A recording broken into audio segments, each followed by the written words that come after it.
ঈশানের আলোয় উজ্জ্বল ভারত। কলম্বিয়াস এ গ্রুপের ম্যাচ পাকিস্তানকে 61 রানে হারিয়েছে ভারত। ভারতের 175 রানের জবাবে 114 রানে গুটিয়ে যায় পাকিস্তান।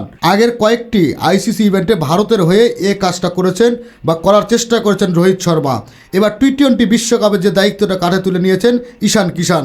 খুব সহজ দায়িত্ব, বল দেখো আর মারো।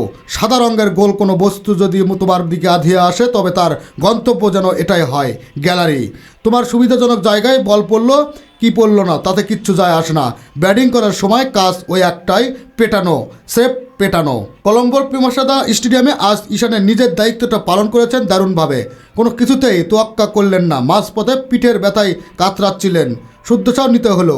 কিন্তু সেই সময় ঈশানের তার সই ছিল না। ড্রেসিং রুম থেকে ফিজো আসার সময় যেন তার কাছে পাহাড় সম বিরক্তিকর, কারণ ভয় পাচ্ছিলেন ছন্দটা না আবার কেটে যায়।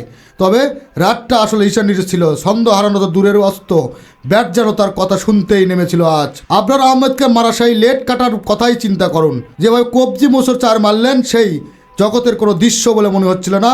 এর কয়েক বল পর আবার সেই আবরারকে আশ্রে ফেললেন কভারের ওপর দিয়ে।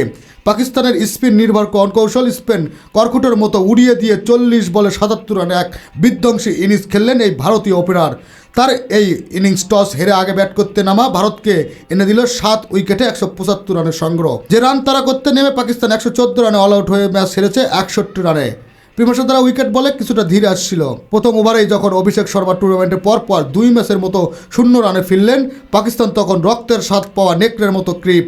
পাওয়ার প্লের মধ্যেই তারা 5 ওভার স্পিন করিয়ে ফেলল। টি-20 বিশ্বকাপের ইতিহাসে পাওয়ার প্লেতে 5 ওভার স্পিন হওয়ার ঘটনা এর আগে ঘটেছে মাত্র 12 বার। 40 বলে 77 এক বিধ্বংসী ইনিংস খেলেন ঈশান। কিন্তু ঈশান কিষান কি ওসবে ভয় পাওয়ার লোক? দ্বিতীয় ওভারে শাহিন আফ্রিদি একটু খাটো লেন্থে বল ফেললেই ব্যাক ফুটে গিয়ে সেটাকে উড়ালেন বিশাল এক ছক্কায়। ব্যাটের কানায় লেগে 2-1টা বল ক্যাচের মতো উঠে ফিল্ডারের পাশ দিয়ে বেরিয়ে যাচ্ছিল ঠিকই, কিন্তু ঈশানের আগ্রাসন তাতে কমেনি।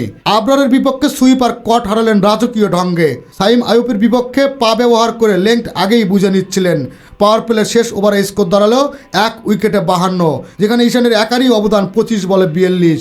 যে উইকেট শট খেলার কঠিন, সেখানে পাওয়ার প্লেতে ঈশানের এই রান সোনার চেয়েও দামি। ভারত পাকিস্তান টি-20 লড়াইয়ে পাওয়ার প্লেতে কোনো ভারতীয় এটি এখন সর্বোচ্চ রান। 6 ওভার পর ফিল্ডিং ছাড়িয়ে গেলে কিন্তু ঈশানের তেজ কমল না। পাওয়ার প্লে ঠিকই পরের ওভারেই টানা 3 বলে 3-4 মেরে বুঝিয়ে দিলেন যতক্ষণ ক্রিজে আসেন লাগাম তার হাতেই থাকবে। আবরারকে 4 মেরেই পূর্ণ করলেন মাত্র 27 বলে 50। টি-20 এটি তার 10ম পঞ্চম ইনিংস। ভারত পাকিস্তান টি-20 বিশ্বকাপের লড়াইয়ে এটি এখন 2তম 50। সব মিলিয়ে ভারত পাকিস্তান ম্যাচে তার আগের আছেন শুধু মোহাম্মদ হাফিজ 23 বলে 2012 সালে এবং অভিষেক শর্মা 24 বলে 2025 সালে। শেষ পর্যন্ত 9ম ওভার তাকে ফেরাতে পারল পাকিস্তান। সাইম আইয়ুবকে রিসার্ভ পুল করে 4 মারার পর বলেই একটু সরে গিয়ে লেগ সাইডে জায়গা করে নিয়েছিলেন, কিন্তু বলটা ছিল কিছুটা ফুল লেন্থের, সরাসরি আঘাত করলো লেগ স্টাম্পের মাথায়। 8.4 ওভারে দলকে 68 রানে রেখে যখন ঈশান ফিরছেন, ভারতের ড্রেসিং রুম ততক্ষণে অনেকটাই চিন্তামুক্ত। খেলাধুলার বিভিন্ন আপডেট নিউজ পেতে চ্যানেলটি সাবস্ক্রাইব করে সাথেই থাকবেন।